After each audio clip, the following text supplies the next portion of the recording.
Bonsoir à toutes et à tous, heureuse de vous retrouver cet après-midi pour faire le tour de l'actualité internationale. Au sommaire de ce journal, au Mali, des ONG saisissent la Cour africaine des droits de l'homme et accusent l'armée ainsi que le groupe Wagner. Au Sénégal, Dakar enclenche une demande de grâce royale pour ses supporters encore détenus. Et puis au Soudan, un général des forces paramilitaires change de camp en pleine guerre. Apprendre chauffeur, c'est sentier. Oui, c'est sentier.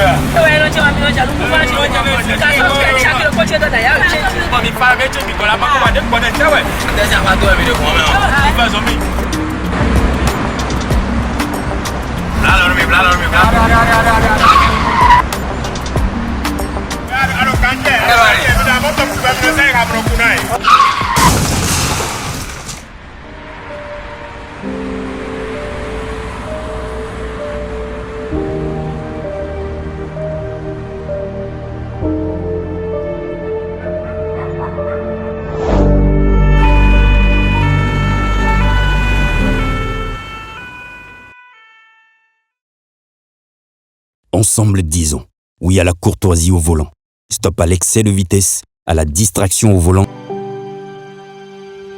Tu viens d'avoir le bac ou tu veux te reconvertir dans un domaine d'avenir, faire le choix du numérique et rejoindre l'école supérieure d'administration, d'économie, de journalisme et des métiers de l'audiovisuel ESAE. De nouvelles filières sont disponibles dès cette rentrée: informatique et multimédia, informatique industrielle et maintenance, réseau informatique et télécommunications, système informatique et logiciel, sans oublier les filières initiales: administration générale, administration des finances, administration des affaires, sciences juridiques, sciences économiques, sciences de gestion, journalisme et métiers de l'audiovisuel. ESAE est disponible sur 4 sites: Cotonou-Badjoumendé, Cotonou-Akpakpa, Abomey-Calavi et Parakou. Pourquoi choisir l'ESAE? Des formations conçues pour le marché de l'emploi, des enseignants expérimentés et passionnés, des infrastructures modernes avec équipement de pointe, des opportunités de stage et d'emploi garanties. Les inscriptions sont en cours et les places sont limitées. Ne rate pas ta chance.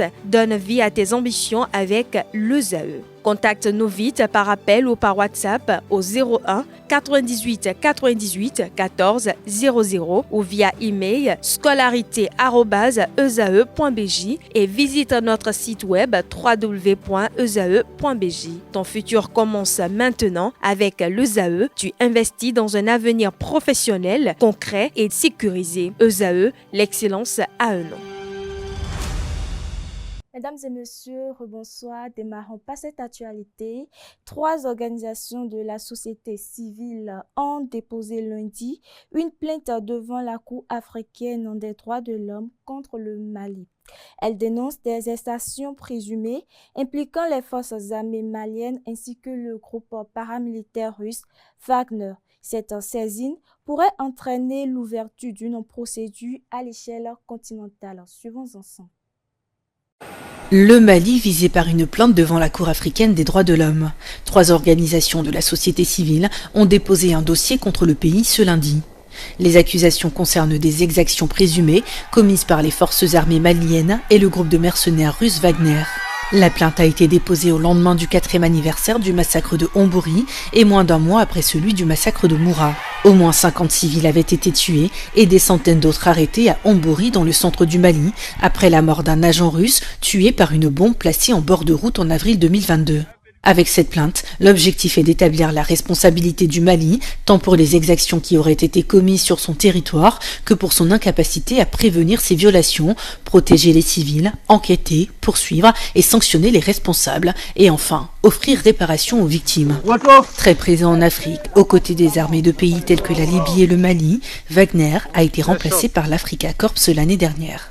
Les autorités sénégalaises s'organisent pour obtenir la libération de leurs ressortissants détenus au Maroc.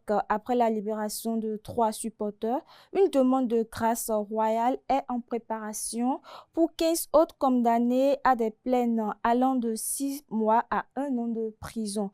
L'objectif est de faciliter leur retour à Dakar. Suivons ensemble. Les diplomates sénégalais à la manœuvre pour peut-être régler le sort judiciaire des 15 supporters sénégalais condamnés pour hooliganisme, alors que 3 ont été libérés vendredi après avoir purgé leur peine au Maroc. Un protocole a été enclenché pour permettre leur retour à Dakar sous peu. Et par ailleurs, une demande de grâce royale est en cours de dépôt pour les 15 autres, condamnés, eux, de 6 mois à 1 an de prison. Les précisions, RFI Matin, signé Pauline Le Troquier. Les supporters libérés ne pourront rallier Dakar qu'une fois le feu vert donné par des psychologues sénégalais dépêchés spécialement à Rabat pour les assister. Ce protocole a été exigé par leurs avocats, puis validé par la Fédération sénégalaise de football et le secrétaire d'État chargé des Sénégalais de l'extérieur. C'est un sas de décompression nécessaire, explique à RFI maître Patrick Kabou.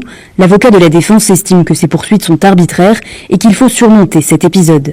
En parallèle, alors que 15 Sénégalais restent détenus à Rabat, 2 demandes de grâce doivent être déposées au cabinet royal marocain cette semaine, poursuit notre source, l'un par le pool d'avocats des supporters, l'autre par la Commission nationale des droits de l'homme du Sénégal.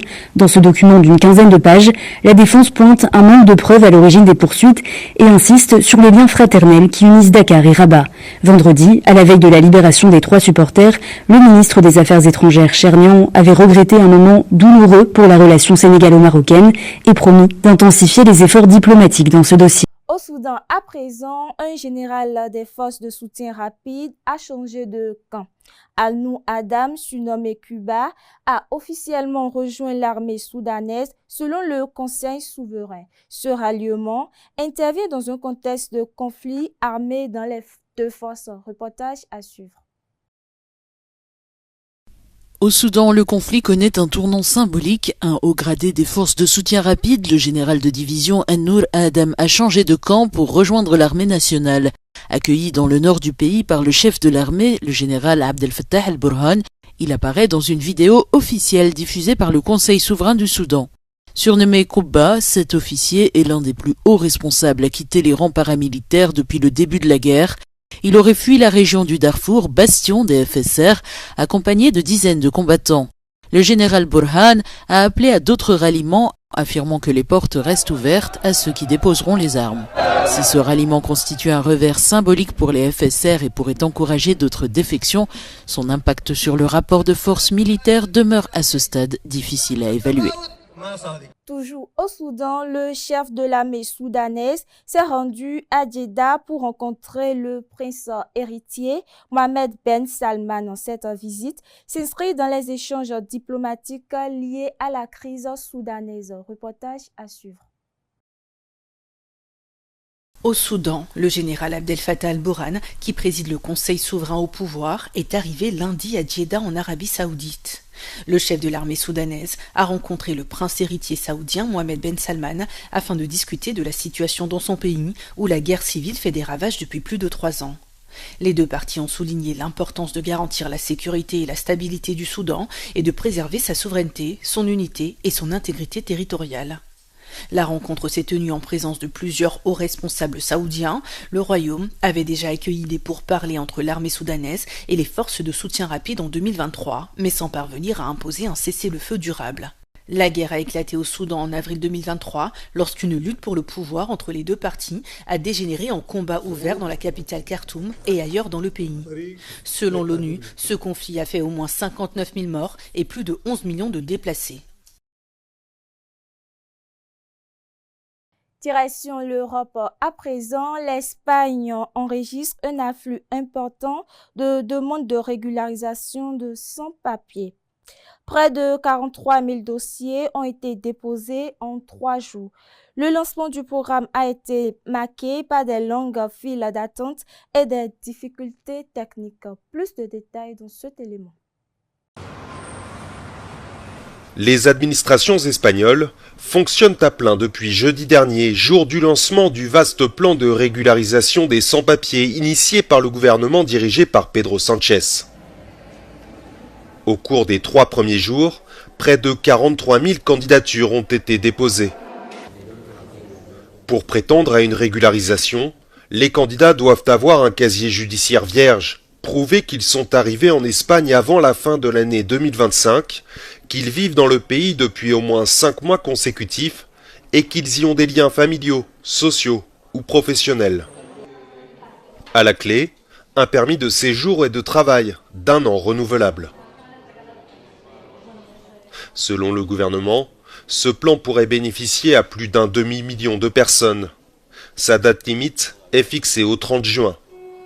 À rebours du durcissement migratoire observé dans une grande partie de l'Europe, Madrid joue la carte de la régularisation, affirmant avoir besoin de plus de travailleurs pour soutenir son économie en croissance et contribuer au système de protection sociale. Et puis nous terminons cette édition par cette actualité. Louise Hanot, ancien détenu français en Iran, a accordé un entretien à Euronews. Il évoque ses conditions de détention dans la prison d'Evin où il a passé près de 2 ans. On le suit. C'est l'antre du diable. C'est un abattoir où les gens sont entassés dans des cellules sans fenêtres avec des lumières allumées 24 heures sur 24. On mange, on vit, on dort à même le sol, comme un animal. Et on nous sort en promenade, comme des animaux, comme des chiens, les yeux bandés, une fois par semaine, pour prendre l'air, 30 minutes. Et c'est tout. Et le reste du temps, vous êtes dans cette cellule ou en interrogatoire, puisque toute cette déshumanisation, toute cette pression extrême qui ne s'arrête jamais, même dans le sommeil, elle est là pour forcer des aveux fantasmés d'espionnage. L'Iran est plongé dans un blackout et l'accès à l'Internet reste très restreint. Est-ce que vous avez pu vous entretenir et communiquer avec des Iraniens sur place? Et est-ce que vous restez également en contact avec vos anciens co-détenus? J'ai gardé le contact avec mes co-détenus, avec mes frères. Et il y a un tout petit peu d'Internet, et donc mais c'est très difficile d'avoir des nouvelles, mais surtout, cet Internet est extrêmement contrôlé.